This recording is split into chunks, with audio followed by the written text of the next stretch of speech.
Earth as a singular planet. In fact, it is anything but. For this is a story not of a universe, but a multiverse, where universes and planets, such as Earth, were replicated and mirrored across a vibrating, infinite plane. Some barely different from the next. Others drastically so. This is DC On Screen. Every week, Dave and Jason talk about the multiverse of DC properties on film and television. But be warned, if it's been officially released, you can expect they'll spoil it.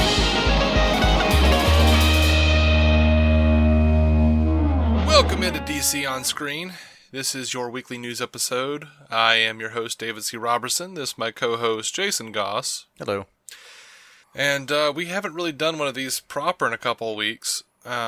We did do the Justice League Heroes trailer last week as the news, but we also had the fantastic Joseph McCabe on, talking about the 100 things Batman fans should know and do before they die, his great new book. And that is out as of yesterday, so you guys should go check that out and buy it. We don't make any money off of it, but no, we just Joe's a good guy. We got a good talk out of it. That's really it. Yeah. But yeah, I haven't had a chance to really talk about anything that's been going on those last couple of weeks. Freaking Tom Petty died. That was a bummer. Yeah, that was a bad day. Tom and the Heartbreakers are my favorite band. And, we had all this stuff about, Las Vegas, and that was just sickening. And Tom died the same day. So, that's just awful and a bummer. Yeah. And unfortunately, we're going to have to start off the show with more bummer news. Yeah. Just disgusting, sickening shit. I'm sure everybody knows about the Harvey Weinstein scandal. He was fired from the Weinstein Company, kicked out of the Academy. He won't be able to vote on the Oscars anymore. And this is a guy who, unfortunately, gave Ben Affleck his start, and there are a lot of accusations going on with how much Ben knew when he knew it, and also with his own behavior towards women, which we've honestly documented here, and at some point or another, and yeah, we've brought that up before. We've expressed concern, about the two big things that he kind of keeps popping up in the news about: alcohol abuse and sexual harassment. And last year we got the alcohol abuse confirmed. That confirmed, and guess which category the smoke is rising from now. Mm-hmm. So while we don't have, we do have some footage that's, arguably iffy, and we've got a lot of allegations. I don't know where this is going to go. I'm honestly kind of in the screw Affleck camp at this point. Yeah. Because this is all just pretty disgusting, man. Yeah. I have the highest hopes because we've all invested so much in that, in Batfleck. Honestly, him as a person before this role, I could have just given or taken this. Like if Ben Affleck pre-Batman had just dropped off the radar, I wouldn't have.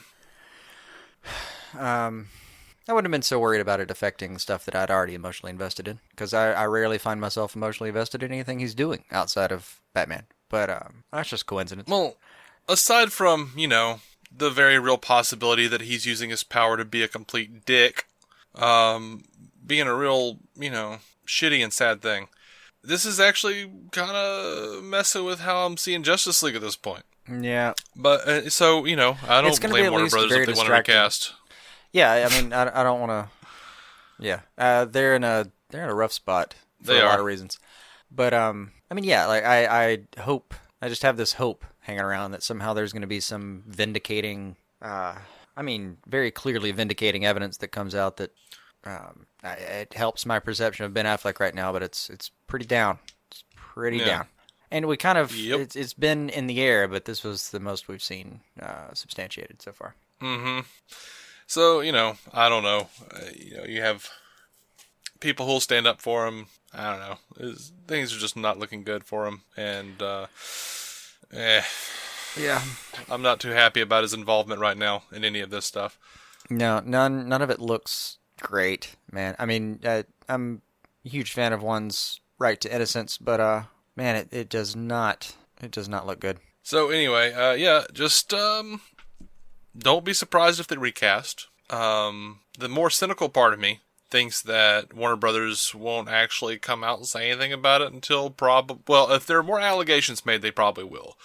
But I mean, so far, most of the stuff that's been said recently is stuff that's already been talked about years prior. Yeah, I mean, it's been documented, right? What if CLWB handles it? I honestly, I don't even want to guess, to be honest, because it can go a lot of ways. And also, it's still a pretty new story, so I think they're dealing with it. And I think they're kind of waiting. Yeah. It might be, it might be a couple weeks before you see an official response. Mm-hmm. And there's a real chance you never see one, and we all just kind of move on. Yeah. As these things, that's why Weinstein's such a big deal. Is somebody finally got him. Like there's not really any speculation. It's a known fact. There's kind of institutionalized sexual harassment in Hollywood. Yeah, absolutely. And Weinstein was one of some people have called him the white whale. They wanted that story. Yeah. And they couldn't have it because he was too powerful, and now he's not. That's pretty much the cynical view of this, right? Is that he's had a few misses, and he's not making as much money now? That's the cynical view that, I gotta admit, it makes a little sense to me, because that's where the money goes. I mean, he's not... Yeah. There, and I'm just... It's speculation, obviously, but... Yeah, sure, absolutely. There's very much like a vibe of... it was suddenly very much not worth it to their company to pay the settlements out. Which is one of the problems, is that paying somebody off is better than taking a stand, but... Mm-hmm. So yeah, that's kind of why, like, a cynical part of me thinks that maybe they'll decide based on how well Justice League does. I'd like to think not possible. Like, it hurts me to consider that, but it's possible. Yeah. And will never be provable, so... No. I mean, you'd have to find some leaked memo somewhere, and that's just not probably going to happen. Yeah. I mean, bottom line is, I hope this all shakes out and it has less of a stink on it, but right now it does not look like it. Yeah. All right, I'm going to move on. Let's go over to... Anything? Any damn thing else. Yes, any damn thing else. Abraham Reisman, the guy that wrote that Vulture article a few weeks ago, was on the Batman on Film podcast and revealed a little bit of the conversation that he had with DC Entertainment president Diane Nelson. If anything, it really just backs up something he was saying earlier. A lot of people are using it to say that Justice League doesn't fit in with their take on the DC characters, and maybe that's somewhat true, but I don't think it was specifically about it, because I believe it was actually coupled with what the actual article said, and I think that the article said it pretty well. The part where Jeff Johns was saying, like, he kind of advised them, don't have Superman kill, and they did it anyway. Now he said, Abraham Reisman said, it was in DC is rethinking its cinematic universe. That was the article. He says that what didn't make it to the story is, Diane Nelson said, to the effect of, we are a director-driven place, and Zack had a vision that didn't necessarily sync up with what our vision of these characters is, but we respect that he wanted to go for that, and that's part of our philosophy. I'm paraphrasing there, is what he said. So, that all tracks with what we've heard in the last few weeks. Honestly, it does look like WB more or less in some ways says, yeah, we let the directors do what they want. Now, that was part of their pitch for some people. Like, they compete for some of the same directors MCU has, and one of their pitches to those is, we're going to let you play. We're not beholden to an MCU, Mm-hmm. We don't have... Which I'm fine with I'm fine with what the MCU does in that regard. Yeah. I'm not looking for a director-driven movie. I want to see the next chapter. Mm-hmm. So, like, as much as it pained me with Ant-Man, even when, like, Edgar Wright left, I was like, that's probably the best. Yeah. Honestly, like, the PR on both sides kind of suggested... I mean, ultimately, they have a narrative they want to go for, and it just sounded like Edgar Wright had an idea he wanted to do, and it didn't... He was a little too attached to it to really serve the overall plan of the movies, so they just kind of decided to part ways. Yeah. That's what it sounded like. And over here at DC, they've... I don't know how true it is that they've told people, like, you can kind of balk on the idea of the overall narrative as long as you want to, tell your story as well as you want to tell it. I don't know how much that really plays. Yeah, I don't know. I mean, you hear stuff like this, and then you're like, yeah, I guess they are a director-driven studio. And then you look at Suicide Squad, and you go, yeah, I guess they're not. Yeah, I mean... You know... Or BVS, where that was a 3-hour movie that made sense intrinsically, that got turned into a 2.5-hour movie that doesn't. Yeah, and that was because the studio decided they wanted to do it their way. Yeah, the studio decided they wanted to have an extra showing per day. Yeah. But then you also have the new Blade Runner movie, which is actively flopping at the box office because it's a 3 freaking hour long movie that, and part of the problem is they can't air it as many times. Yeah, I don't know. I've gotten onto him many times because critically it would have done better as a 3-hour darling. It wouldn't even be a darling, but it'd be a 3-hour. It was worth it rather than a 2.5-hour. Fuck this! I'm going home. Refund my money. But to be fair, in something like Batman v Superman, they would have made their money. They really would have made their money. Blade Runner, I don't know. It was a cult thing anyway to begin with. Yeah, it didn't make its money up front either. There's no guarantee that was a franchised material before. I mean, they stuck their dick on the chopping block with the notion that, now that it's a cult hit. I'm like, no, you have like 16 different versions of the son of a bitchin' movie out there in the world of Blade Runner, and no one knows which one to watch. I don't know which one to watch. That's one of the most active and passionate discussions about voiceover in the history of film is that original movie.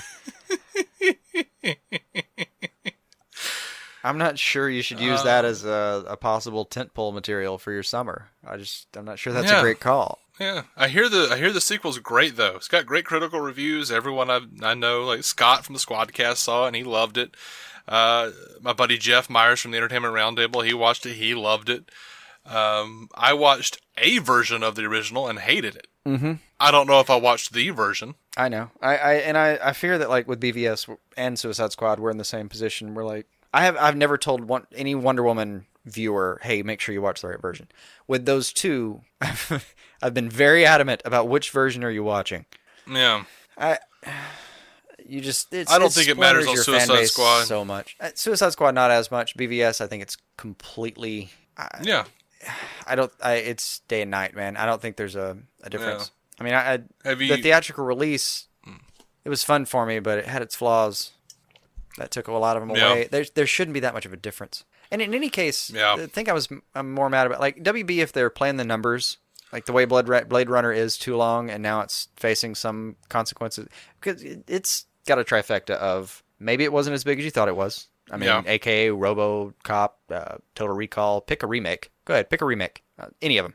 Yeah, sure. And maybe it wasn't still even Star Trek. Yeah, seriously. Pick a remake or pick a title that you're reviving from 10 or 15 years and you tell me how that works out. I swear you could grab Avatar 15 years from now and try to remake it. Probably not going to do as well as you think it would. I mean, Cameron's making like 4 more, so. Maybe about 50 years from now by the time he's done. But no, I mean, it's not the only thing, but it's not the only thing with Blade Runner. I mean, I think the biggest point is it was a cult hit. Yeah, it was. Maybe it's not as big as you thought it was. Yeah. I don't know. Just maybe it's not a demographic in there. And then a 3-hour movie, like part of me wants to side with them. Like, well, okay, maybe 3 is just one of those arbitrary numbers where that is too long of a movie, that is too few showings a day, and you're just not going to make your money back because, statistics are funny little creatures, and they work that way sometimes. Yeah. And I have a lot of respect for them because it is just numbers, and I like those. It's like they learned their lesson on BVS, but with the wrong franchise. It was like, we'll just do the same thing for Blade Runner. They're geeks, right? No. Honestly, I think Batman and Superman are universally recognized icons. Yeah. About 1 in 0.2 people know what Blade Runner is. Yeah. Yeah. I mean, Batman and Superman combined are a multi-billion-dollar industry, multinationally per year. I mean, those two symbols alone are literally worth billions of dollars a year. And I mean, seriously, how much did Blade Runner earn last year? Yeah. I don't know. I mean, I'm sure they make a lot of money off of just people trying to figure out which version to buy. And buying 4 different versions. Yeah. Because, which, none of the guys I want to be fair, that you're talking to in film school can give you a definitive version. So you buy all 4 probably in one disc on Amazon for $5 and see how it works. Yeah. I want to be fair because I said I hated Blade Runner. and I'm going to get a lot of crap for that. But to be fair, I do have Philip K. Dick's Do Androids Dream of Electric Sheep, the actual book. I read that. It's pretty good. I do want to be fair to Blade Runner. You know, Jeff, Scott, whoever out there, give me the definitive version. I will watch that again. When I watched it, I was a kid. My brain wasn't fully formed. Didn't know what to expect. I know what to expect now. Give me the definitive version and I'll watch it and give it another shot. But that's it. That's fair. I mean, no way is the Blade Runner sequel going to make much money. I mean, they spent $150 million on it. Yeah. They were smoking some kind of crack, man. That's ridiculous. That was a lot. I mean, I don't know. It just, them suffering from probably didn't have as much potential as you thought it did, spent too much money on it, and, you know, left the run time probably too long. Yeah. So at least I can respect them trying it, but anyway. Yeah, anyway. AMC announced on Twitter that ticket sales for Justice League would be open October 30th. So, I don't know. Get ready, y'all. Yeah. I'm going to buy mine. Despite this last week, so help me, I'll be there. With mixed emotions and all, I'll be there. Yeah, it's Justice League. I'm going to try to push past. I mean, I've been doing it for years now. Because, you know, you can't watch any movie without some dickhead being involved, right? Some piece of shit that does something awful. Yeah, that is unfortunately true. Even if you don't know about it, you can assume, based on the odds, that one of those people is an ass. Yep. And we've waited our lifetimes for this movie, damn it. Really, really pretty angry personally about all the emotional investment we have in this film suddenly being just deflated. Yeah. So Justice League, AT&T released an Aquaman exclusive first look trailer, and it's not really a first look. There's a couple of little microseconds of new footage. It was brief. Yeah, and I mean, some of the new footage was stuff that wasn't even is not going to be in the movie, like just like close-ups of like the displays of the costume. Right. It's probably on the DVD somewhere. It's as a featurette. Yeah, probably. And then they released a Unite TV spot, and it's pretty much just footage from all the different trailers thrown into a very shortened Heroes trailer.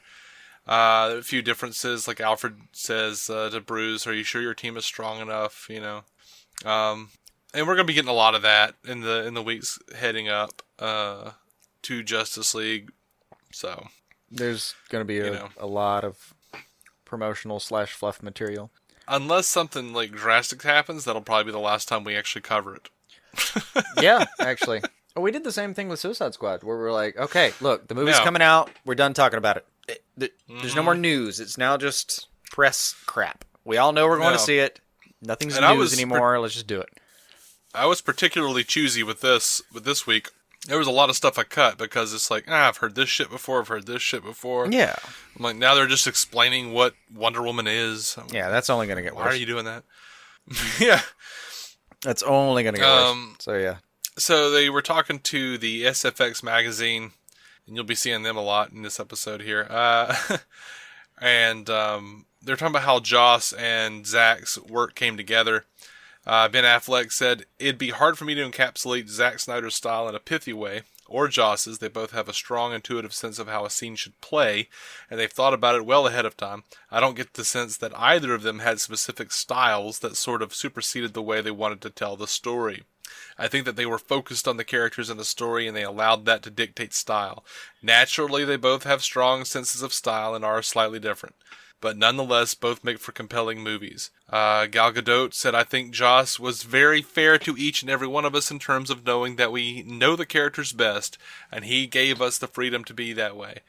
At the same time, he does bring his own talent and vision to the movie. It was lovely working with him. Every experience is different when you work with different filmmakers. I think at their core, each and every one of them has the understanding of how to tell a good story. So yeah, of course you feel the difference, but not in a bad way, just because they're different people." They went on to talk about why Wonder Woman and Batman are perfect team leaders for the Justice League. Gadot said, "I think that both of them are very alpha type. Both of them deal with their past, and both of them will do everything to make a better world and fight crime and fight evil. So we share a lot in common. It's like yin and yang. They work well together. He has everything that she doesn't. She has everything that he doesn't, and they work for the same cause. She's warmer and more loving and open, and he's more sophisticated." And Affleck somewhat appropriately, I guess, says, tough but sophisticated, he's an asshole, he's a total typecast. Gotcha. Which would have made me laugh on a previous week, but not today. Yeah. Sorry, we may not be today. periodically bummed about this news as we go. Yeah, it's going to happen. J.K. Simmons was talking to Red Carpet News, and he had a lot of stuff to say, but not a whole lot of stuff to say. You know what I mean? He did say that his role is a blink and you'll miss it affair. He hasn't met with Joss Whedon. He wasn't involved in reshoots, though he did recently do some ADR for the film. So there's that. There was a Justice League event in the Philippines, and there was someone took a picture of it, put it on the internet, and there was a little bit of a character description that you could see that says Barry Allen is an excessively energetic student attending Central City College where he studies criminal science. That was a thing we didn't know before. He's a student. He's not an actual, like, I could have probably guessed that he wasn't, actually working for a police department at this point. But yeah. I'm not actually sure about that. He had a lot of monitors. That's a lot of electronics for the average student. Yeah. Although they've also billed him as, one of those burgeoning geniuses in this version, right? Yeah. I'd like to think he's just got a MacArthur grant. Yeah. I don't know. At the same event in the Philippines, there was a description for Cyborg that sheds a little light. Looks like they're going to be changing him up a little bit. It says, part man, part machine, Victor Stone is a former star athlete at Gotham City University. After a horrific car accident nearly cost him his life, he was saved when his father, scientist Silas Stone, used an apocalyptian mother box to reconstruct his body. In the process, Silas turned Victor into a human computer, organic with biochitronic body parts. In other words, a cyborg. So they're altering his origin just a little. Just a little from the most current version, drastically from the original version. Right. Now, Ray Fisher was talking to Screen Rant and was talking about why Cyborg's different from the other Justice Leaguers. With the situation that Victor's gone through, he's lost more than his body. He cannot potentially have the kind of family that a lot of people would want. So there's a much different struggle than the rest of the crew because they can take their costumes off. They can live a normal life. They can hang up the cowl. They can hang up the capes or the helmets and whatever and just go off and be whoever it is that they want to after that point. Mm-hmm. But Cyborg doesn't have that luxury, being able to see that sort of massive setback, yet seeing the guy overcome it, reconnect with humanity while reconnecting with himself is powerful. He also talked about the relationship between... Yeah. He also talked about the relationship between Victor and Silas Stone. And he says he will rebuild the relationship with his father, who turned him into Cyborg, which essentially took a bad relationship and made it even worse. It's just an opportunity to watch this person, this superhero who basically overcomes tremendous trauma and has every right to basically say screw the world, but doesn't. Okay, I do disagree with his take on it. But go ahead. Well, what do you mean? A bad relationship and making it worse. Their relationship before he turns him into Cyborg is a live father and deceased son. I mean... I think he means before... Surely I've misinterpreted. I think he means the relationship, pre-death. I would hope.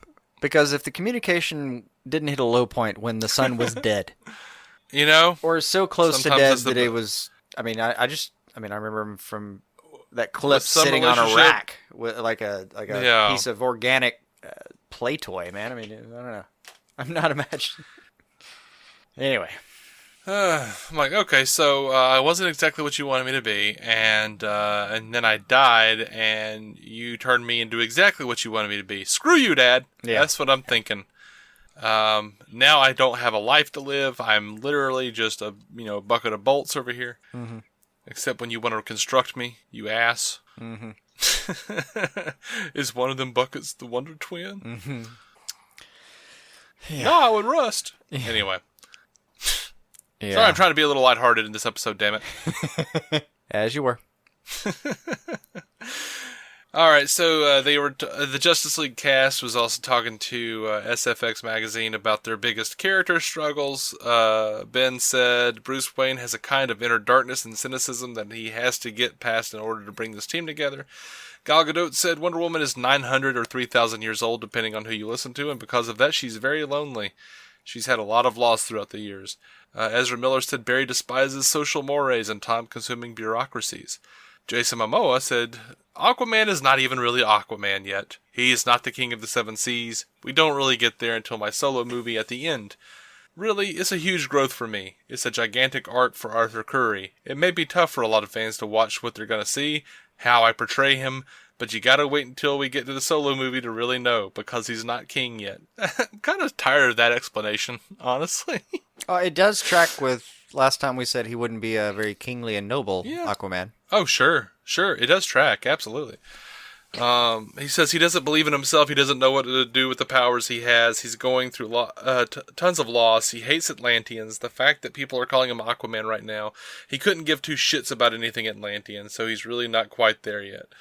Yeah, that's fine, That might be one of the most compelling arguments I've seen for waiting on the Justice League movie to get a couple more of the solo movies out, but, because, you see a Justice League movie, you want to see a Justice League movie. You don't want to see, like, an origin movie inside of a, you know what I mean. But I still have high hopes for it. No, I mean, I can still dig it. Like, a Justice League movie doesn't have to be the final product, and we've already accepted so much as not being part of the final product. Like, Barry Allen's a recruit. Green Lantern isn't there. According to certain personnel, Martian Manhunter is fucking ridiculous and should never have been considered. I mean, Superman at the time of the forming of this league is dead. There's some precedence for a lot of it, but Aquaman being a little youthful, I'll call it. That's not the end of the damn world here. Yeah, I can still accept it. Also, I am a little comforted by the fact that he kind of knows there's a plan. It never hurts. Never hurts to know that the actor at least is. I mean, he's read the script, man. He knows where this is going. Yeah. So someone took a screenshot of that trailer, and pointed out that Christopher Nolan is still listed as an executive producer on Justice League. Yeah, I think he has an ongoing deal for a second. I don't think. Yeah, I think they just put his name up there. I really don't think he has anything to do with it at this point. No, some things you just get in perpetuity. And it says screenplay by Chris Terrio and Joss Whedon, and not ampersand. And yeah, they're not listing Jesse Eisenberg or Willem Dafoe in the cast listing, but they still are on the WB UK site, which is pretty. Who the hell knows at this point? Yeah, could be an oversight, could be something. We'll see. I don't think they're done editing yet, honestly. So, no, and the reports of certain characters being cut weren't. I mean, they weren't official. No, they weren't ironclad. Yeah. Ezra Miller told SFX magazine that sitting in the Batmobile. Actually, says, you know what it feels like sitting in the Batmobile? It's like an orgasm. It just ripples through your whole body. I'm willing to believe that. Apparently, he's pretty fond of playing with all of their props. He says, I would just touch Jason's trident all day. He'd be like, get off my trident. I'll just touch Cyborg's glowing eye. Just gently caress the glowing eye, The lasso. I was always grabbing the lasso. All the bat gadgets. Man, it's awesome. He's become my favorite on-set person. Yep. I feel so bad a few years ago about being, like, super reluctant about his casting, and now I'm just delighted for him, almost. Yeah. I see myself vicariously being like, yes, I would do all that. I would just geek out and do all that. That makes sense to me. Mm-hmm. I'd be running around the set with the lasso, trying to wrangle gaffers. I'll show you a grip. Yeah. Yeah. All right, so the Aquaman Shrine over on Twitter posted a picture of a production team member who was wearing a crew shirt that apparently gives us our first graphic images of Ocean Master, Mera, Arthur, Atlanna, and I don't know, some sort of they're calling it a sea mutant character, but I don't know. But there's also the trench. It looks like a trench. It looks like the trench. Like there's a different one that looks like the trench. I'm excited about that. So that happened. That's, I guess, noteworthy of some sort. Ocean Master looks like he's from the comics, dude. He looks dope. Nice. He looks dope. I haven't seen that shot yet, but cool. I mean, it's just a little, looks like someone took a picture and then like threw it into like Adobe Illustrator and made like a vector art out of it or something. Nice. But speaking of Ocean Master, he's apparently wrapped. Motion Master. James actually James sounds like Wan. exercise equipment. It does. Some unfortunate motion you make with a thigh that somehow takes weight off your core. Tired of not having enough time to exercise? Of course, but what should I do? Motion Master. Try the new Motion Master. Yeah, that's about right. Only 5 easy payments of $17.99. Yeah, plus one really hard payment of $299 up front. Huh, going the Mitch Hedberg route, huh? Am I? I don't remember that. Yeah. It's a Mitch Hedberg bit, kind of.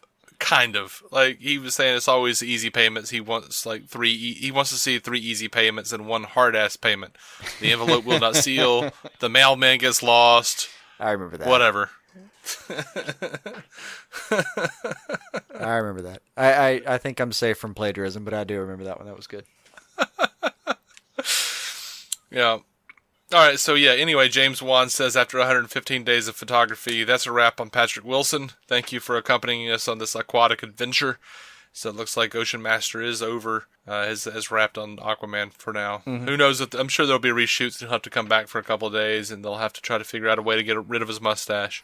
Something like that, yeah. He'll have developed some quirk for God knows what. And Paramount won't allow him to shave it. And he's like, but it's a voiceover role. I'm not even on it. And they're like, no, you can't shave it. Right. Over to Shazam. Again, I just want to remind everyone, go follow Pony Smasher, follow David Sandberg on Instagram. He's hilarious. Good things happen. Yep. Moving on, though. Omega Underground is reporting that Kobe Firmer has auditioned for the role of Billy Batson. Again, I've already started seeing people trying photoshopping him in the role. Some people even reporting that he is going to be Billy Batson. None of that shit's been confirmed, guys. None of it. This is an audition. Do you know what an audition is? You might think you do, because you've watched those SNL DVDs and you've seen the people who were cast and you've seen their audition tapes and said, well, if you audition, you're going to be on the show. But no, that's not necessarily the truth. Yeah. You're more likely to be one of a couple hundred than you are one of one. Yeah. And the hashtag show, or that hashtag show, found some character breakdowns for Shazam. And it looks like they're doing the Marvel family.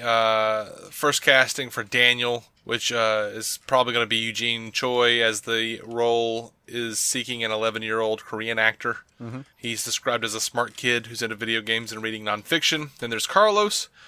And a likely alias for Pedro Pina, who is Hispanic, overweight, asthmatic 15-year-old, very shy and sweet. The third casting was for Susie, who's going to be Darla Dudley, 8 to 10-year-old African-American actress to play sweet, bubbly girl with glasses and pigtails, and of course Frank, who we've actually reported on previously.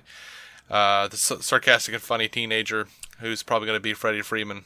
And they had an audition that leaked earlier this month for him as well. There's been a lot of leaked auditions. Mm-hmm. So it's a strange occurrence. Just you Shazam. don't really see that often. It's been kind of weird. I haven't seen as many as I don't know. I don't know what's going on with that. It's like a new trend. Yeah. But I would be excited about this. This is all cool to me. Let's do it. Speaking of let's do it, Amazon Prime members can now download an HD version of Wonder Woman for only $10. That's not bad. It's not bad, no. It's for a limited time, so jump on it if you haven't. But that's the thing. I mean, that's going to go back up to at least 15. Mm-hmm. Well, I mean, they're saying it's a 50% off the list price. Right. So, yeah. We got some listener feedback this week over on iTunes. We got a new 5-star review from Beaten by the Best. Subject line: great content, great chemistry. David and Jason have great chemistry. They are hilarious to listen to. Their shows are informed and honest, and their knowledge of DC far surpasses my own. I always learn something new about DC every episode. Not only that, I really enjoy hearing them talk about non-DC shows like VR Troopers, Riverdale, or Brooklyn Nine-Nine on occasion. Mm-hmm. They even do post-credit Marvel film reviews. Well, thank you, Beaton. We actually... that's I have sometimes fun because doing we those. can't help ourselves. Well, we can't help ourselves, and then our audience, our listeners, ask us to do it. Yeah. Like like the Marvel shit comes out, and they're like, "Are you guys going to talk about it after the show?" And we're like, "Yeah." Yeah. Some of it's like, I mean, we were in heat to talk about like Logan or Deadpool, for instance. Yeah. Wait. We had to talk about that, and at length. That's true. Michael Salvatore on Twitter, I think that's how you say the name. I did edit this a little for content because he had questions that I answered directly in the tweet conversation, that isn't really applicable here, but he did say some very nice things. He says, "I'm a new listener. I love the show, love your intro, and I always get a good laugh out of each episode. Also like how you guys discuss both the DCEU and DCTV. You guys give fair analysis of both." And we've had a lot of fun with him over on Twitter, and he also just he made a little stop motion Lego movie, and it was pretty awesome. So you guys should go check him out on Twitter. That does sound cool. Nerdy-tastic, one of our loyal listeners, said about the Justice League trailer, the most recent Justice League trailer. "I like the remake of Heroes, despite it being on the nose, but that song always reminds me of Moulin Rouge, and then I imagine that mashed up with Justice League, and I get a very different but equally entertaining film in my head." I also sounds it's somewhere between farcical, majestic, and amazing, all at once. He's found some Venn diagram for those that revolves around. Well, yeah, it's a nice take. Yeah. She also said, "I also see they got the memo about color correction because this trailer is full of it, and it's gorgeous. The red skies remind me of the new Adventures of Batman redesign of BTAS. Coming from me, that's high praise indeed. I'm finally hopeful and excited after this trailer instead of tentatively hoping it doesn't all go to shit. And the good parts in their trailer. I know you guys like BVS, but I didn't care for it at all. But I loved Wonder Woman. And I know y'all had some issues with that. That ending has its problems, but to me, it's an important but flawed film. Here's hoping this movie appeals to both sides of the camp." Yeah, Wonder Woman was absolutely an important movie, and it did have issues with the. I did have issues with the endings, with the ending, and with the villains in that film. Mm-hmm. I know a lot of people kind of took me to task for that, but I don't give a shit. That's my opinion. So that's just how you have to conduct yourself. There's no other choice in this world. Sorry. I don't like Batman killing in BVS. I know there's precedent in the source material. I accept it on those merits. It aggravates me, but it's there. What am I going to do about it? Batman's killed in every movie. Whatever. Yeah. Just literally everyone. Yep.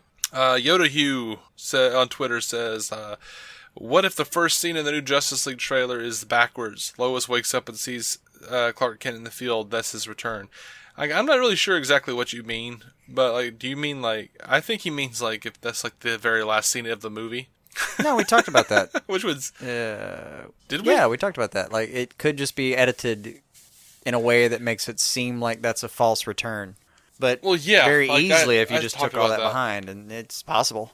Well, I was saying maybe that was like an actual his return in the movie, and then like it was just a fake dream or whatever. But maybe there's a different dream that Lois has and wakes up from. Okay. But also, I don't know what it means by backwards.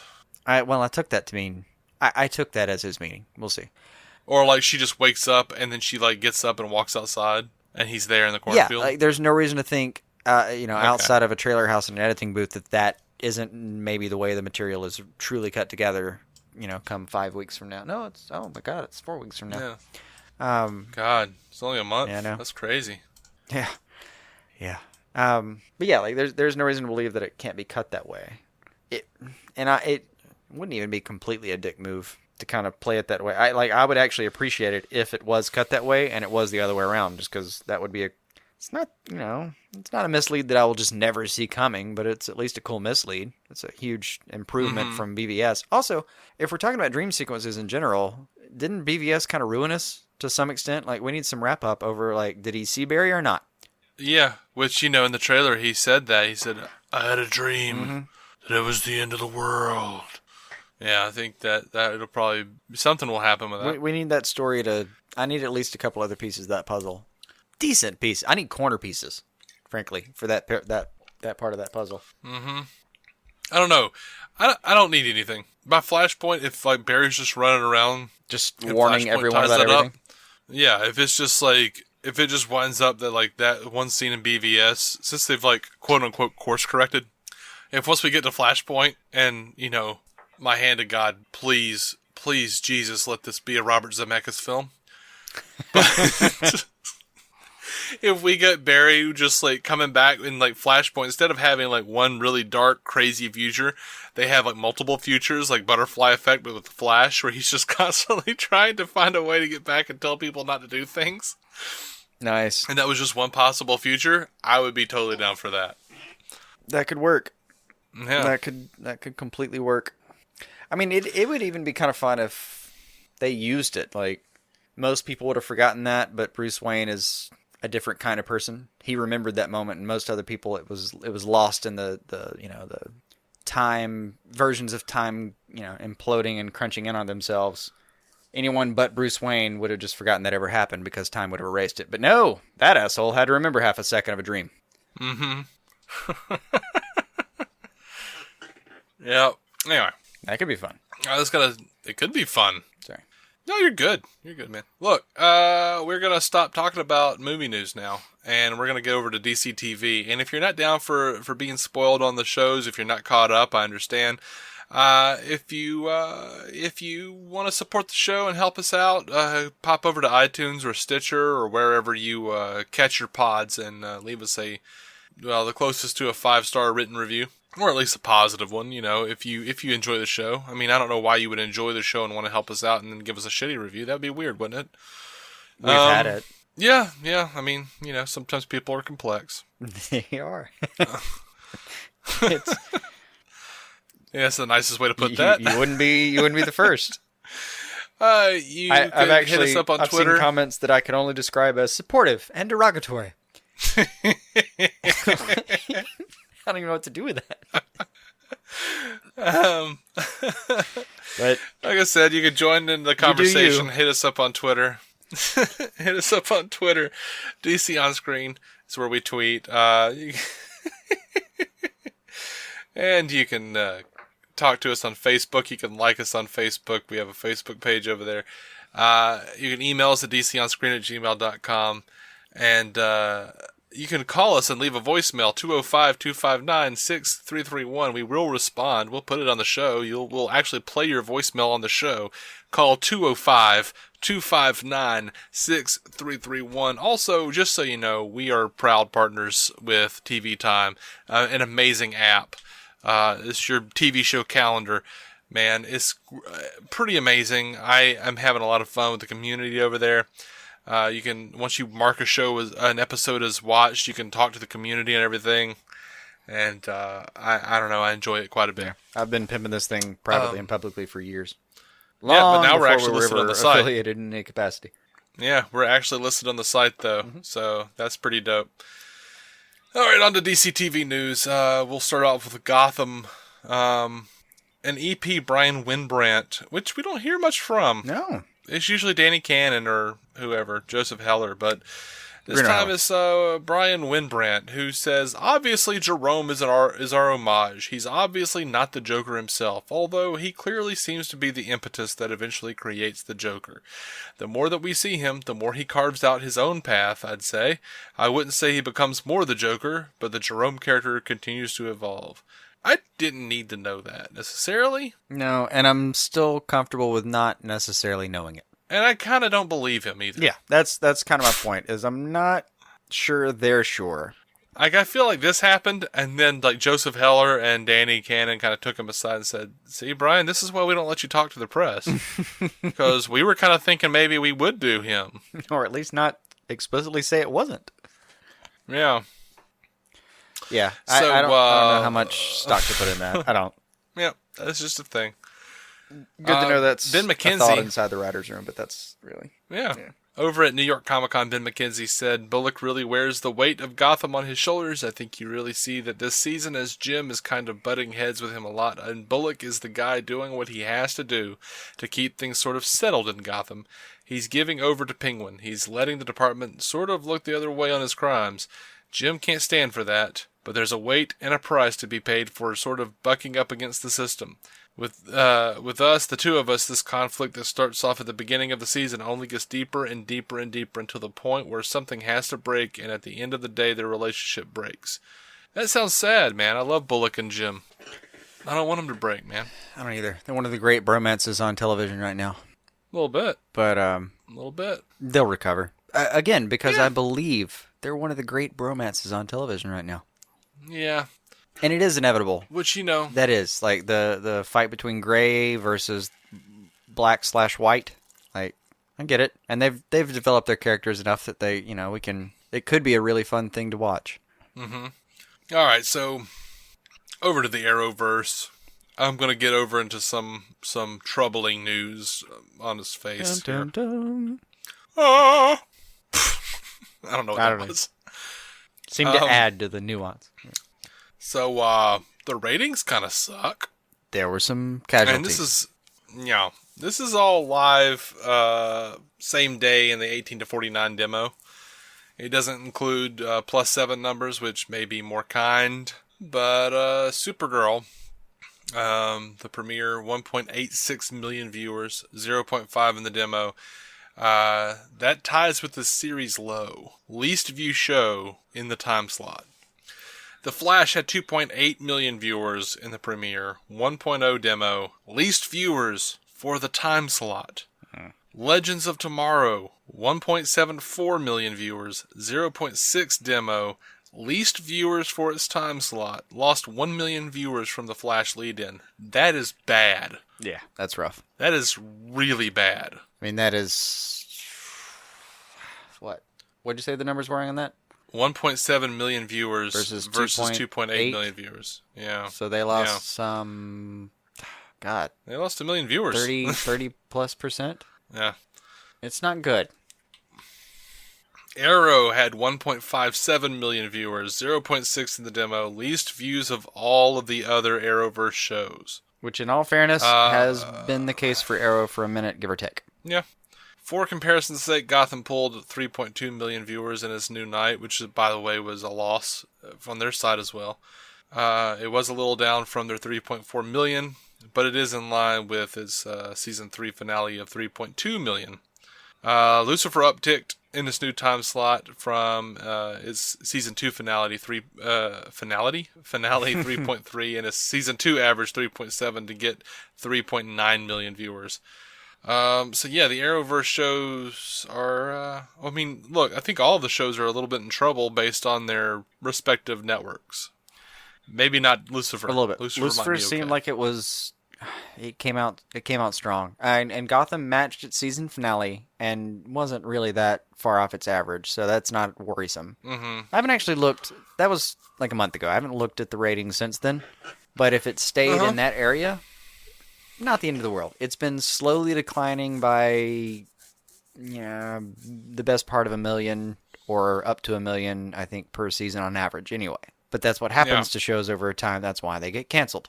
Mm-hmm. They don't always make it. Now, the Arrowverse, though, these are low numbers, but this is one of those where you have to kind of wait and see about the +7 numbers. You really do need to wait for the cord cutters to see how bad it is. Yeah.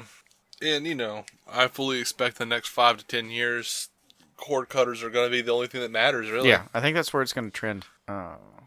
Because they're not only, to be fair, they're not only looking at these ratings as to what's going on with, not even the +7s. They're also looking at Netflix numbers, you know? They're looking at what are we going to do when we hit Netflix in next year? Yeah. Oh, no, there's a part of them that's looking at the +7 and thinking, well, the +7 numbers are stronger than the live and same day average, or the live and same day numbers. Yeah. And, when we look at our Netflix numbers, there's a lot of binging happening in season 1 and 2 right now. Well, that's very encouraging. Mm-hmm. Well, then if I look at the live numbers later, and they're only a little bit improved by all the binging of season 1 and 2, but the +7 numbers from season 3 of Supergirl, for instance, are improved shortly after I see a binge jump. Well, great. Yeah. That's something. And I think it might actually affect things pretty heavily. Yeah. I'm not sure if that's a problem or a solution, but I've certainly been a part of it where I've seen one episode of a show or a glimpse of it and thought, oh, I'm going to go watch everything they do. And then I'll get back to the live version. Uh-huh. Yeah. So the Flash had a trailer, the family therapy trailer. Mm-hmm. It's basically either Iris and Barry are in therapy, and it looks like they're kind of wrestling for power in the group. And I get the sense that some fans are going to have some problems with Iris this season because she doesn't seem to be backing down from Barry here. Not that she necessarily should, just saying. Based on the reaction, like, I don't know, it's like being a part of TV time and like just like being invested and looking at everything when you watch stuff. There was so much backlash against Iris last episode, which I kind of understood and kind of agreed with, but I'm not sure that this is going to go away because of this trailer. But anyway, no, I mean she's going to ground him. I mean he comes back all. I think that's where they're heading with this. Is he comes back all content, all zen about he knows where things are, and Well, it's gonna. I think it's gonna amount to hubris. Is like he thinks he's powerful enough to be flippant, and she's the other side of that. I don't know about flippant either. Like he says in the trailer that he's the Flash. The weight of it is all on him, and she's like, "You're not the Flash. We are." Yeah. Yeah, and they have like the great, everybody in the group hugging and whatnot. Yeah. I mean, it's been true. I did kind of love the. He would have died several times over without his team. Yeah. It's been true. I don't think that part's debatable. Now, what I really loved in the trailer, though, no, it's not debatable at all. What's really what I love, what I love about the trailer is them in therapy, because he like speed races out of there. It looks like, and she's like, "You're not gonna write down that he ran out of here like that, are you?" She's like, "Oh, I absolutely am. I'm absolutely writing that down." Yeah. And it was cool to see Ralph Dibny. It was cool to see the elongated man. It was cool to see Hazard, friggin' Danny Trejo popped up as Breacher, who's apparently going to be Gypsy's father. Mm-hmm. That looks fun. I'm down. That guy's this always looks like a fun season. I always like seeing him. He's rarely a fun character. Well, yeah. That's just how casting works. But man, I've always enjoyed seeing him. I don't know. He's pretty fun in Machete. Like, it's ridiculous. Just over the top bullshit. Oh, he was heartbreaking in Marin. He was heartbreaking in some ways in Breaking Bad. I don't think I got that far in Breaking Bad. You may not have. Oh, Tortuga. I feel like I should defend myself every time I say that, but I just can't. Spend my life defending myself. No, you should just spend your life, a little bit of it, watching Breaking Bad, you ass. Yeah. With as much as you've harassed me about Orville. Refuses to finish Orville, I was going to say. You know what? Breaking Bad is like a million times better than Orville. I can guarantee it. No, you can't. Because you haven't finished one episode of it. I can absolutely guarantee it. I mean, I agree. And I've watched all of Orville plus about 4 seasons of Breaking Bad before I just inexplicably didn't get to the next episode, and that just never got course corrected. I'm not defending my actions. I'm just saying. And not only Breaking Bad, but your actions are no more defensible. Oh, they're way more defensible. Not true. Way more defensible. Don't give me shit about this, man. Star Trek dropped its first F-bomb this week. I don't know what to do with that. The fact that they've pulled an NYPD Blue does not mean that it is not a fuller, more complete show. It might be. I don't know. I'm saying you're on the wrong side of history of this one, Dave. Oh, God. I'm so sick of people saying that. That's what Matt and Jeff say about us with BVS. That's what Matt and Jeff say about us with BVS. Y'all on the wrong side of history. I know it annoys you. It amuses me. But I'm right this time. I'm not on the wrong side. I'm not on the wrong side of history. I'm not fighting with the freaking South in the Civil War here. We're talking about TV shows. And I might get to Orville at some point, but for now I've got to watch the thing that actually says Star Trek in the title, even if I don't think it is that. I think, if anything, it's a great chance to jump ship. No, I'm not jumping ship. I'll watch look, Discovery's only 13 episodes long? Maybe. I don't know what they're doing with Orville. But, I'm gonna wait. With Orville, I am totally gonna wait until I see that they are gonna renew it. That is an expensive ass show. It's not that expensive. I've been looking at that pretty closely. It's not as expensive as it appears. How much is it? $3 million an episode? I don't know. I'm just gauging it against other sci-fi properties, but I'd wager less than 3. And I think they're getting their return. I mean, they dropped from like an 8 million viewers at the beginning of the season to like 3 million viewers. I saw 3.5 like 6 weeks. Last time I saw, like which 6 is weeks. Also relatively normal. I mean, Supergirl went from 12 million to 6. Yeah, in like but 3 weeks. That was on CBS, and now they're on CBS and CW. Fox have very similar expectations. It's one of the major networks. Well, yeah, but CBS probably wasn't gonna like. They didn't want Supergirl anymore because it was too expensive. Which that was for other reasons too. But well, that only happened was a though, after it licensing didn't make a shit ton of money. It's hard to compare the two because Supergirl had a licensing fee for being on CW that they don't normally have on WB, which was a big part of the. Anyway, Problem pushing it over. Yeah, that's fair. Yeah. Orville faces none of these problems. No licensing expectations. I think it's cheaper than you would expect to actually do. I'm inadvertently doing a pitch for Orville in the middle of our DC show, but whatever. Yeah. It hangs together, and its guest stars indicate to me that it has the budget to do way more than it has indicated. There is no pitch There is no pitch for Orville that you can give me that is going to make me want to watch it more than the fact that Norm Macdonald is on it.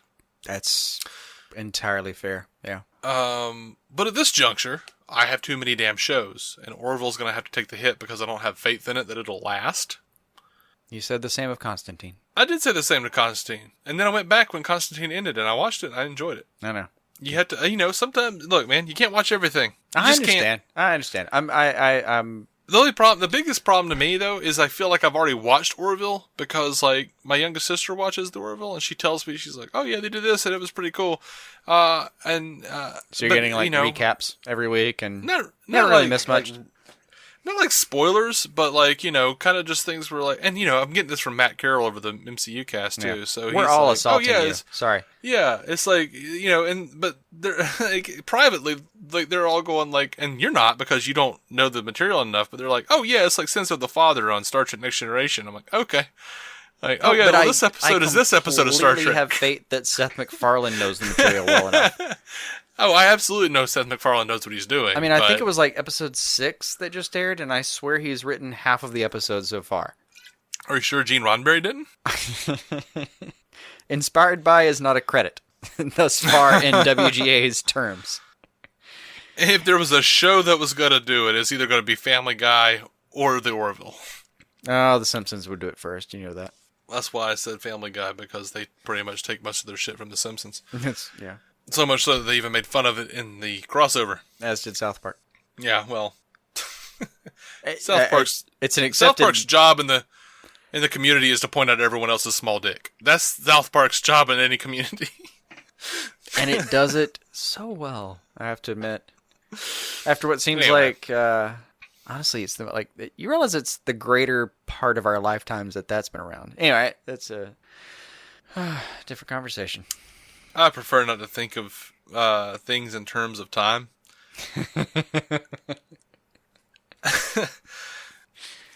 All right. We should get back to actual news. To quote a great man, I don't want to talk about it, Robin. It depresses me. Back to Flash news. Mm-hmm. Executive producer Todd Helbing says, I think having Zoom and then followed up by Savitar, I can understand that feeling. This is because trying to reinvent, like a new power for an evil speedster or what they can do. Like, we can't have it just so who's faster for the entirety of the series. But, I mean, there's certainly speedsters in the canon of Flash that we want to explore and we want on the show, and everybody, like Reverse Flash to me personally is one of my favorite villains, one of my favorite speedsters, so I love that guy to pop up now and again. You know what I mean? But I think it was refreshing, and it's just been a lot of fun this year not having to constantly come up with new ideas for how a speedster could pose a threat to Barry. So it's fun, and it's new, and it's a new challenge. But I think having speedsters in the mythology of the show is never going to change. That's good. I'd like to see more speedsters. Yeah, I like them being around, but I like the overall idea that we're going to lay off for just a second. Yeah. He also talks about some of the new characters coming up on The Flash. He says you get to see Kilgore show up, which is a lot of fun, as well as Amy Nett Black, played by Katie Sackhoff. I'm excited about that one. You get to see Hazard, which is one of the lightest episodes in some regards that we've ever done, and the most fun power that a villain has had. And then he talks about Elongated Man, Ralph Dibny. He says, like in the comic books, he's a private investigator. Ralph has detective skills that rival Batman's. We tackle his abilities, which are going to be fun to do in live action. We're altering his backstory a little bit. He and Barry have this shared checkered past. The two of them don't get along from the onset. That sounds phenomenal. That sounds like a lot of fun to me. Yeah. I want to see that. The only thing I was confused by was one of the more lighthearted episodes being Hazard. Where oh, yeah, why not? I know what's coming up this week, and it's a show where he balloons into an Oompa Loompa. Or not even an Oompa Loompa. His suit turns into a life vest. It makes him a circle. Yeah. And I'm having trouble imagining a more lighthearted take than his flotation device being ill-conceived. Mm-hmm.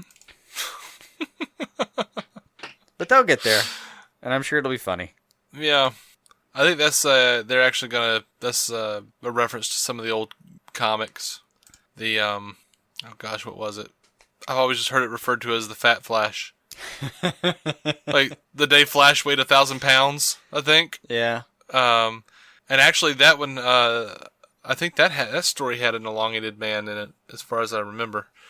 But it's been a while. That I think would they're be, just gonna. That would be cool to pull something like that and introduce him. I don't know the details on when Elongated's showing up. Yeah.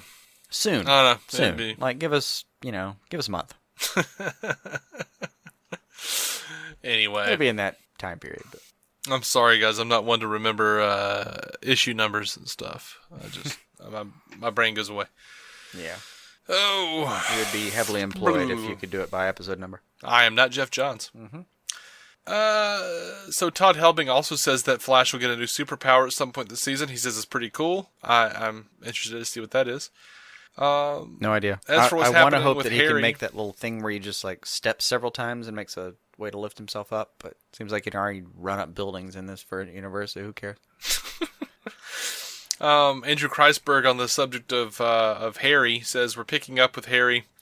We felt like we managed to pull off 3 different Wells in 3 years, and rather than just going and doing another Wells, we definitely felt like there was more meat on the bone with Harry. Harry is a genius, and his daughter is safe, and she's the Flash on Earth 3. And he's one of those people who's realizing that he doesn't have a life. So season 4 for Harry is really realizing what he's been missing in his life and what he needs to become a better, more complete person. So he's going to be going on a fairly epic emotional journey this season that is tied to the Thinker's plan, and we're really excited about it. It's probably something a little bit more emotional than we've ever done for that character, but Tom is such a phenomenal actor. We know he'll knock it out of the park. It'll also say that, or I'll also say that Harry won't be the only Wells we'll see this season. I'm excited about that. I'd love Tom Cavanaugh. Everything he said sounded great. That was one of my big major issues with the season premieres. We didn't have any Tom Cavanaugh. I really wanted to see Tom. I mean, always want to really see Tom. He's getting to direct this season. He's there. You're gonna get Tom Cavanaugh back. And I love the character of Harry, and I enjoy seeing the alternate Wells. I'm down. I want all of this. I really did agree, though, with that take of it, as like Harry has the most meat on the bone. I completely agree. Mm-hmm. Kreisberg also talked about the Thinker. He says it's been interesting because none of us are geniuses, so it's been interesting putting all. No kidding. It's been interesting putting all of our writer brain. That was a needless slam, Dave. What's wrong with you? I thought about us too when you said that and thought, yep, no shit. Go on. Oh yeah, definitely us. It's been interesting putting all of our writer brains together to come up with something that is worthy of somebody who is supposed to be the world's fastest mind. Last season, by the back half of the season, we really zeroed in on Savitar and his motivations and whatnot, but I think early on in the season, it wasn't as clear to us. And I think that showed on screen. This season, we worked really hard to really understand what the Thinker wants and why he's doing it and how he's going about it. As you're watching these first episodes, you really see that there's a chess match going on. In the beginning, our guys don't even realize that they're playing against him. But then you watch as they're realizing that somebody's manipulating events and pulling the strings, watching them move and counter-move in episodes as it's all building to a big confrontation. That all sounds cool. I hope they don't Nolan it and just start making weird shit up that doesn't make a lot of sense and then claiming that it's just because it's such a sophisticated plot. That is actually well put. I haven't described. I haven't actually heard the Nolan problem described that way, but that makes sense to me. No, They faced a similar problem last year, where Savitar was supposed to be time knowledgeable, I'll call it. So he was supposed to be ahead of the game insofar as he had seen all the pieces on that chessboard move that way already. So no big deal. So there was still, but it is still part of one time frame. This is one instance of all the possibilities of time, and he's seen it. So they got to play with us a little bit about whether, like, well, we can mess with time. In this one, I like the idea that they've upped the ante. This isn't just a guy who's seen this happen before. This is a guy who can predict your moves on any board. I mean, that might be really cool. It also was just kind of nice to... I like the perspective of the writers saying, okay, none of us are this cool. So we tried to combine pieces to form an entity that might conceivably be this interesting. Yeah. I don't know. I guess we'll see. Yeah. I don't know. I like that perspective. I feel like that's very realistic. Let's see. Here's some sort of exciting news. We're getting John Constantine back to some degree. He's going to be appearing on Legends of Tomorrow, which is the not exciting part of that. I feel like the lead. I want to like Legends. I feel like the lead has been buried here very heavily. I mean, I personally would have just recorded one episode of me just saying, Constantine's back! Sure. Yeah, but you know... I know it's tempered by the fact that he's on Legends. It is. It absolutely is. I'm sorry. I can't help it. Even the most positive among us have bemoaned this choice. I do, on the one hand, agree that Legends isn't the strongest property to bring him back to. On the other hand, fuck all that. Constantine's back. Maybe. That wins. For me, that wins. Well, yeah, sure, it wins. It's just mighty bloodied after that battle. Do you need a cigarette? Do you need a nice long draw of you puffing a thing but not actually showing you inhaling or lighting it, only exhaling and not actually having it in your mouth? Is that... I don't even know what you're talking about anymore, man. Those are all the restrictions they put on the NBC show. Oh, okay. I was saying, wait, what? It's been a long day, man. I don't know what you're talking about. Yeah, so Matt Ryan is going to reprise the Constantine role on episodes 9 and 10 of Legends of Tomorrow. 309 will be the next episode to air after the 4-part crossover is wrapped up on episode 8 of Legends. Phil Klemmer said about the return, as for the character of Constantine, we knew that an alienated, chain-smoking, bisexual, world-weary demonologist would feel right at home among our legends. His appearance in episode 310 will involve the following: a revisiting of Arrow Season 4 and the events following that season's finale episode, a confrontation with this season's big bad on Legends, the name we've only heard whispered until now, Malice, some hot sex, something that has been in short supply on the Wave Rider thus far in Season 3, and Damien Dark, because how can you do an episode about dark magic and not even have Damien Dark? More than anything, the episode promises to be scary, as you know what, tonally, it's The Exorcist meets One Flew Over the Cuckoo's Nest. Demonic possession in a mental institution. What's not to love? Klemmer also told Rotten Tomatoes that an exorcism will be performed during the arc. Yeah, okay. I like the fact that it's getting back to his roots, where like he was in an asylum and performs a semi-exorcism in the pilot for Constantine. Yeah. I do love that. Also, I want to kind of just predict maybe some mention of Damien Dark's resurgence, and maybe Constantine mentioning something like, do you think you can kill a bloke like Damien Dark with an arrow? Uh-huh. You poor sod. Right. Oh, who knows? But the synopsis for episode 4 of Legends has the team return to 1988 to save Ray from a death caused by their blowing up the timeline. They find young Ray has taken a youngster Dominator under his wing. The episode will be aptly titled Phone Home and will air on Halloween. That sounds wretched. That sounds... I disagree. Carry on.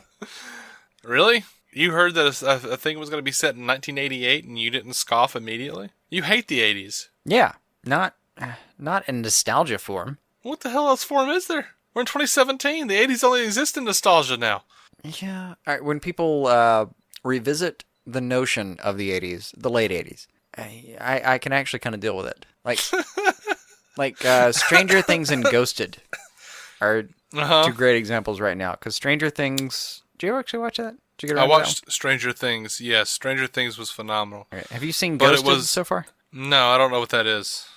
Yeah, Adam Scott and that guy from The Office whose name I cannot remember, and I'm sorry. Oh, yeah, I don't care. I'm not going to watch it. But the guy that was trying to sell me a Kia Dart for so long. I don't know what that means. Anyway, like it's like a nostalgic. The point is the soundtrack is nostalgic. Where like to me those sounds that I didn't appreciate at all when I was hearing them, they've grown on me in a way where like part of me is like, oh yeah. That kind of reminds me of some of the Ghostbusters stuff. I can get that. Yeah. Especially in Ghosted. Stranger Things has like a Stephen King kind of feel to it. You can always get around. Some part of me always thinks like, oh yeah. That's the sound David Byrne didn't choose to use for that song.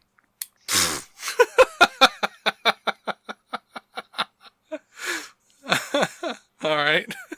I'm sorry. I always thought he had a pretty, like, for the technology as it went around, as it came to be, he had a pretty good ear for, oh, nope, this is a timeless sound. I'll use that. Yeah, whereas it's totally not a timeless sound, because I hear David Byrne and all I hear is the 80s, but, whatever, guy. I embrace the 80s. I enjoy the 80s. I don't know what your issue is. That freaking snare. Never have. You know what that issue is. I do. But you can't pin the entire 80s on one echoing snare drum. You just can't. I can't. I pin it on a false minimalist movement, what do I call it? An overambitious use of computers and a general lack of taste, possibly fueled by cocaine. Sure. There you go. The echoey snare drum can be a little annoying to me, but my biggest problem with the 80s is just like maybe I'm crazy, but there are no damn drums. There are no damn drums. All the beats are just synthesized. Yeah. It's all just like very clearly digitized loops and shit. Like that's my problem with it. But it is we're just now talking about more music. than We're not ever, even talking about anything. But now it sounds better because there are better beat kits. Well, that's fine. As long as I don't know the difference, I'm fine. Damned if I've ever heard a more, I don't know, realistic and applicable sentence. As long as I don't know the difference, I'm fine. Yep. Perfect. Absolutely perfect.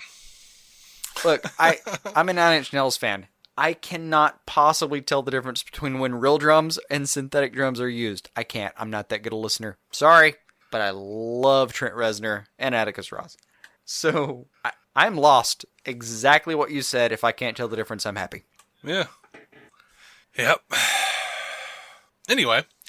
It's been a fun music discussion. We'll go back to DC TV news. Okay. The word from Deadline Hollywood is that Victor Garber will be leaving the Legends somewhere during this season of Legends of Tomorrow. He's scheduled to return to Broadway for a run of Hello, Dolly, which will begin January 20th. No word yet on when and how he will take his leave, but the showrunners say it's been planned. Everybody is filming the crossover event right now, so we can most likely count on seeing Stein through the end of 2017's air dates. WBTV and CW have yet to comment on the story one way or the other. And Victor, I'm down for Victor Garber leaving. It could benefit the show. Not his fault that's maybe a benefit of the show, but it could benefit the show. Well, Jason, even though we only see each other once a week, we still share a psychic bond. Which we should exposit every time we see one another. I know I only saw you for breakfast, Jefferson, but we still share a psychic bond. But it's now 9:30 a.m. on a given day, so we should mention to each other out loud. Even though we have a psychic bond where we could maybe mention that internally. Yeah. Victor, don't we think... Shh. Call me Gray. Mm-hmm. Gray. I'm real worried about this, Gray. Mm-hmm. Anyway. And that's another instance of us being a dick. Sorry. I enjoyed the Legends premiere, but that was slightly... That was bad. That was egregious. I enjoyed parts of it. Anyway. So over to Arrow season 6, sizzle reel, Caesar reel. What the hell? Yeah, the Caesar Arrow reel. season 6 has a Caesar reel. Well, that was You legend. seize it because it's real. A 2 Arrow. That was hopefully the goofiest thing I've said in some time. Arrow season 6 has a sizzle reel. That's a tongue twister. If you want to check it out, we now have our first glimpse of Michael Emerson's mystery bad guy, Slade Wilson's son, Richard Dragon, as well as return confirmations for Vigilante and Alina of Helix. I'm down for all of that. Yeah. Yes, please. Yeah, nothing about that scissor reel disappointed me. No. Guggenheim talked a little bit about Michael Emerson. We are talking about him playing a character who's got a lot more nuance than the typical creepy guy role that he is often cast in. We've had a lot of creative discussions with him, and I think that's one of the things that has us excited, and has excited Michael. That we really want to create a character in consultation and in conjunction with him. It's not just, here's the script, go. It's a really interesting two-way back and forth. That's cool. I mean, at this point, Emerson is so...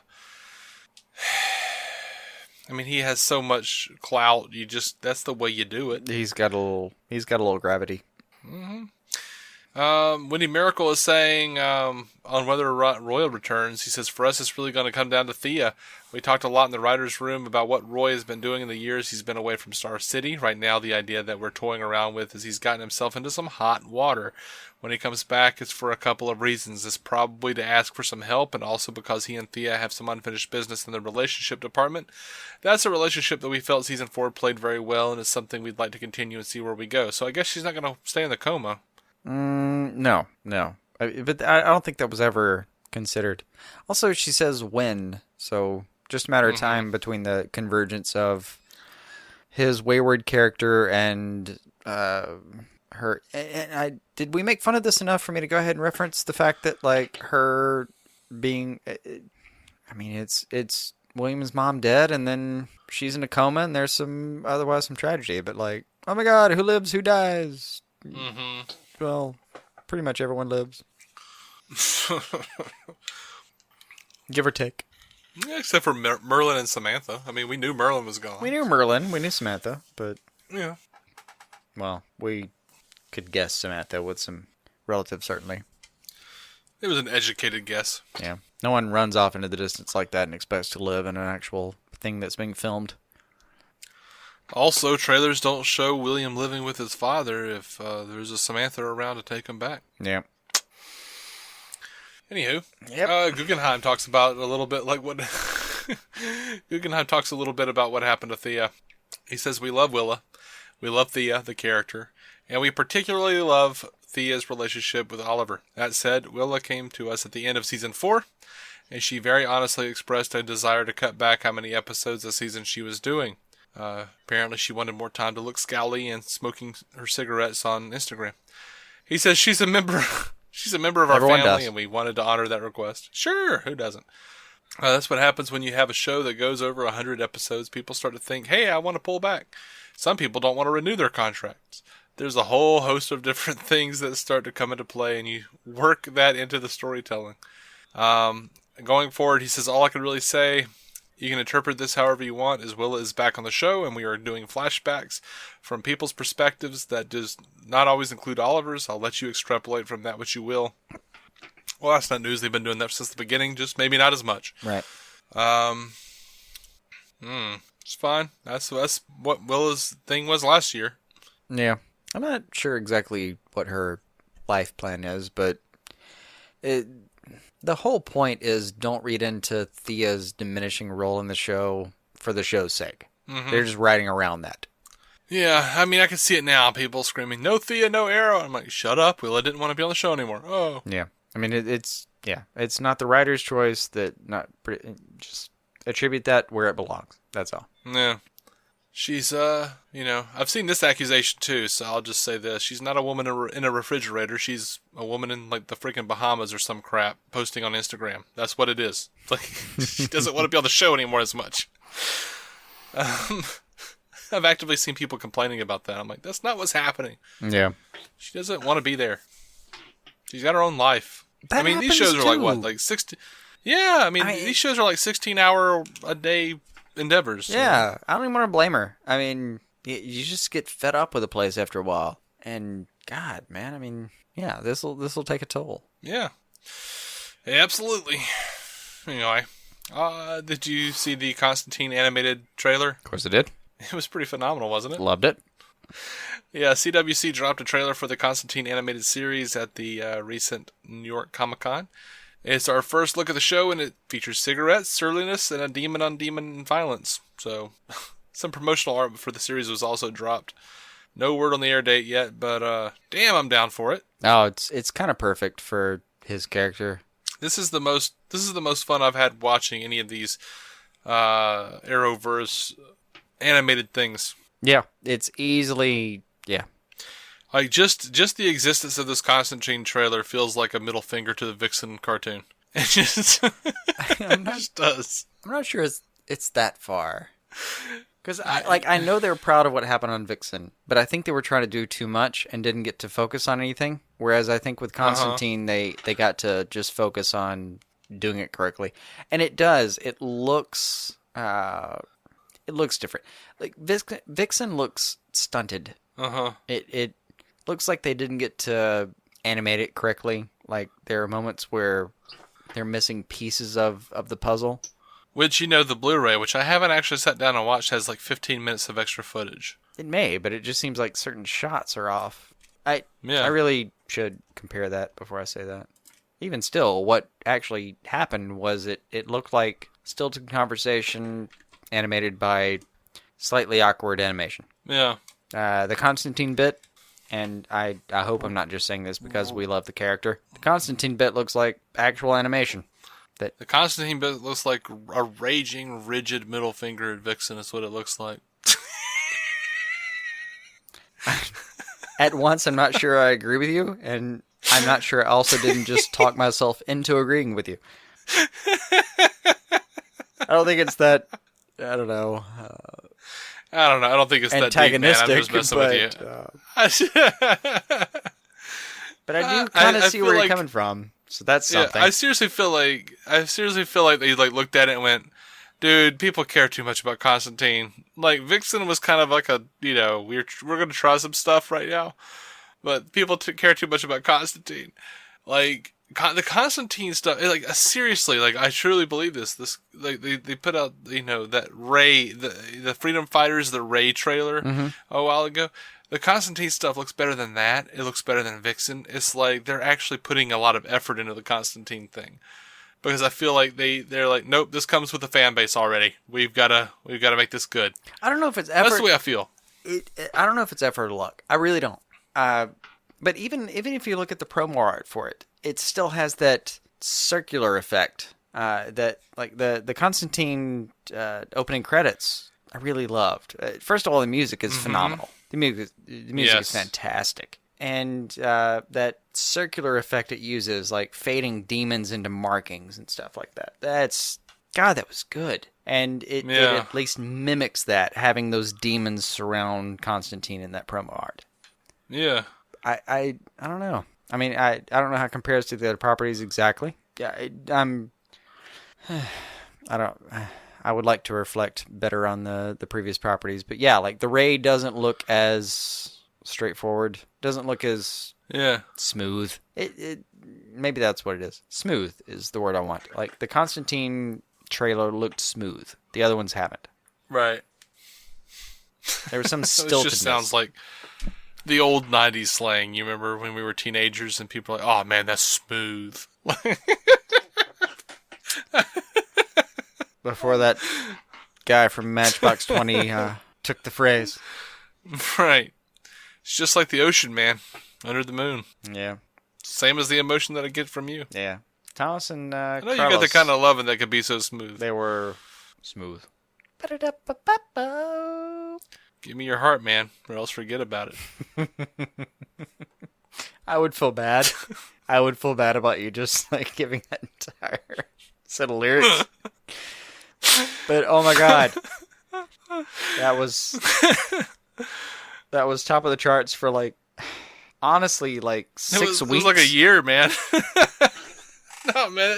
They just played that shit on the radio for like a year. Well, they played it on the radio, but it was just like number one for anyway, portions of months than weeks. Yeah, it was one of those weird situations where it was like, well, they're technically different artists, so this hour on the rock station, we're going to play Smooth by Rob Thomas and Santana. They're going to play a song by Matchbox 20. And then we're going to play a song from Rob Thomas's solo album. I'm like, yep, it's just, you just half of that like 30-minute block or whatever was like Rob Thomas. All right. Whatever. Yeah. I have my 2 Matchbox 20 posters. I got nothing to say. I contributed. And I'm happy about it, damn it. I like Matchbox 20. I've never been able to completely get behind you, but sorry. I like that song. They're fans of Tom Petty, and they worked with Willie Nelson and Santana. What the hell do you want from me? They've earned their stripe. Moving on. Fair enough. So there's a new poster for Freedom Fighters The Ray.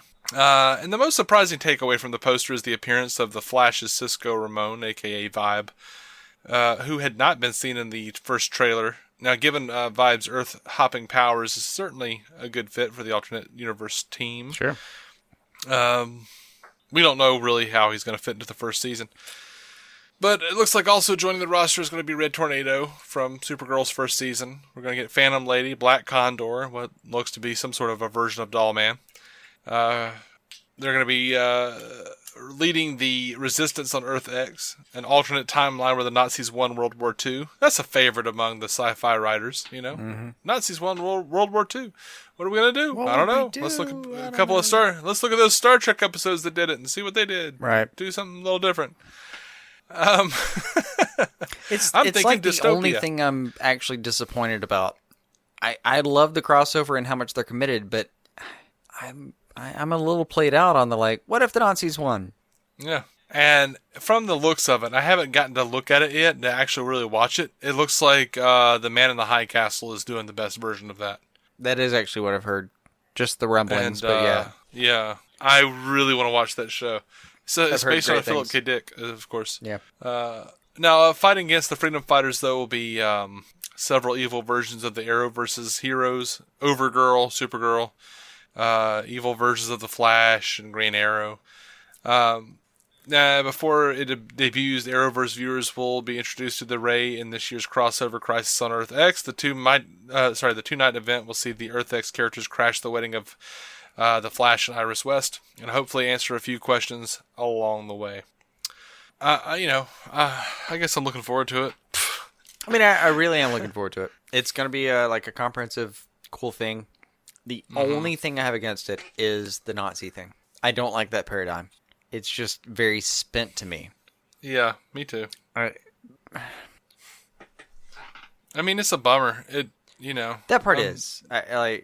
That part is. But they, on the one hand, they haven't had the chance to lead up to anything different. On the other, more derogatory hand, using Nazis and using Earth X and using the ability to cross over times and multiverse pinpoints, you have also the ability to just kind of create your own reality, which I have trouble separating sometimes from the create your own reality as opposed to mind control, which I've been annoyed before because Avengers 2 copied it, because the crossover last year copied that idea. I get a little tired, I think rightfully, of, there's mind control, so Supergirl's now a bad guy. Yep. I want there to be organic evolution and then organic consequences. Yep. Which is, one of the more probably one of the more optimistic things I can say about Captain America: Civil War. It all kind of made sense. Maybe Superman. Mm-hmm. Yeah. Yeah, I mean, in that sense, the terrestrial complications and consequences of those made sense. Whereas, this is probably going to be a really fun crossover. I doubt very seriously I'm going to watch all this and go, that was bullshit. Didn't make sense. It wasn't motivated, blah, blah, blah. I'm just gonna enjoy myself. I know I am, because it's gonna be a sci-fi adventure, and it's gonna be it's probably going to be a knock it out of the park kind of thing. It's going to be a 4-hour process on top of all that. Like, there's a lot of this that I'm going to enjoy, but if you ask me about the premise of like, well, what if we did Earth X and the Nazis, I'd have told you, yeah, you should probably think about something else. Mm-hmm. I agree. All right, so Joe McCabe talked about it briefly. He mentioned it on our show on the 100 Things Batman fans should know and do before they die interview. But hey, let's talk about it officially. Batman v Superman. Batman the Animated Series. Warner Brothers has announced officially that it is going to be getting a Blu-ray release because of how well the Batman the Mask of the Phantasm Blu-ray sold. You can thank me among many others, of course, for that development. I now own at least 3 different copies of that movie. Yes, VHS, DVD, and now Blu-ray. Mm-hmm. All we know as of now, though, is it'll be a full run and that it'll be released later, quote, later in 2018. We don't know if it'll be a complete series set or what, but, it'll go on my wish list for sure. Oh my god, dude, you know what they're doing now? You know, well, maybe it's Warner Brothers. Hell, it is Cartoon Network. Freaking Samurai Jack, the complete series. Like, I want it. Oh, that was way off my radar. I've seen it, but I have no idea what they're talking about. Well, they came back for like they left it on a cliffhanger, and then they came back and I haven't gotten to see the rest of it, but they came back for a 5th season like this last year or so, and finished the story finally after all these years, and dude, I want to get all up on that. Absolutely. Literally, I saw that happened. That's all I know about it. Yeah. Gorgeous show. Really cool. Anyway. That's all I've got, man. You have anything? I think I don't. Cool. Well, I guess we're going to wrap this up. So the thing is we're partners with TV Time now. So, when we post reviews of the premiere, the mid-season finale, or the season finale, that stuff's going to show up on TV Time. And we're going to probably show up at some point on some of the older stuff as well. But you can also find me, David C. Robertson, on TV Time. I'm sure you can find Jason on there. I know he uses the app. What's your username on there, man? Not a clue. That tracks. I'll look into that. And that absolutely tracks. I don't even think we're friends on there. Nope. Like, I don't even think we follow each other. That's really weird. Nope. Yeah, that all makes sense for me. Yeah. Yeah. So over on Twitter, we tweeted DC on Screen. You can find us over there. You can like us on Facebook. Email us dconscreen@gmail.com. Find every episode dconscreen.com. Or you can call us, leave us a voicemail, 205-259-6331. That's 205-259-6331. Leave us a voicemail. We'll post it. We'll put it on the show. We'll talk about it. Some people haven't been extremely happy with the way they came off, but we didn't edit it. Whatever. Sorry. You read it. You said it. Whatever. You read it. You said it. So, yeah. Only so much we can do there. That's the end. Yeah. And, I'll be honest, we've had so much going on, so many episodes. We're not going to do any special thing this week. We're going to see you guys next week on the next news episode.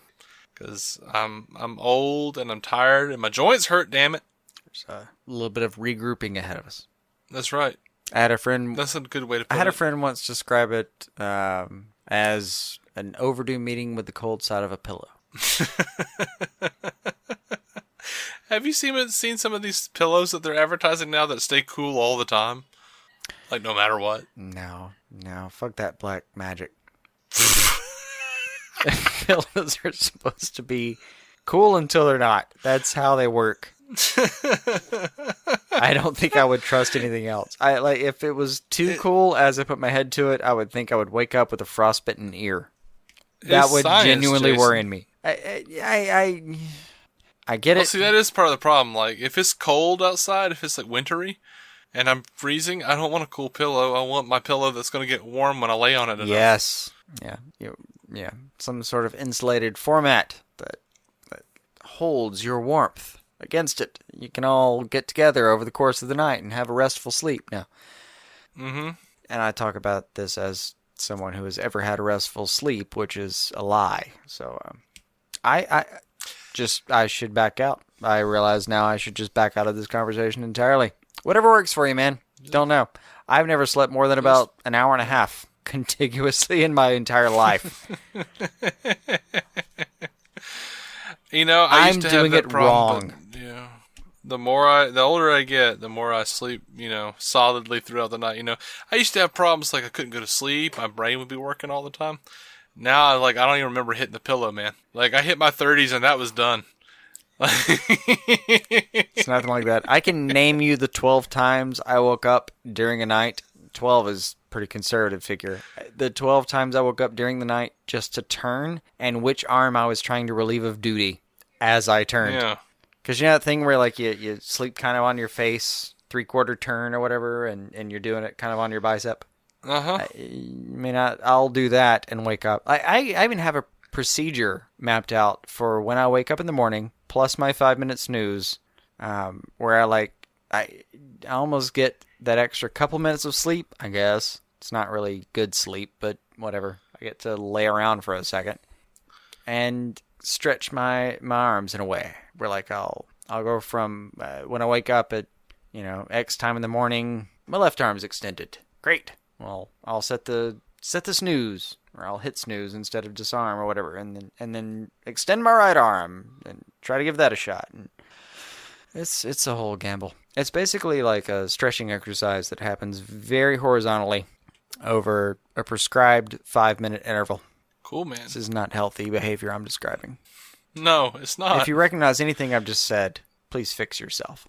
How are you going to fix yourself, man? I don't know. Well, I guess we'll have to leave that one on a cliffhanger. I got nothing. Meditation? I don't fucking know. Been working on this for a few decades. I don't know. Yeah. Well, if anyone has any suggestions for Jason and his sleep patterns, I'll take them. Feel free to let us know what's going on. And we love you guys for listening. Again, if you want to support the show, go give us some good words over on iTunes. That's the biggest place, probably. Yeah. And nope, it's pretty much the biggest place, man. Oh, sorry. That is. I didn't mean to sound. That actually is. You're like, eh. I'm like, no, it is. Stop. Sorry. But yeah, we'll be back next week with some more news. So until then, keep some DC on your screen. Our opening narration was from Dan Jurgens' The History of the DC Universe, Part 3 of 10, as featured in DC 52 Week 4. It was performed by me, David Z. Robertson. Intro music by Jason Goss and Michael Shackelford. Michael's band Future Elevators can be found on Spotify or future-elevators.com. Our introduction was performed by Eli Ophelders of Stealing the Remote, which lives on SoundCloud and can be found on iTunes and Stitcher. We're a proud member of the Giant Size Team Up Network, GiantSizeTeamUp.com.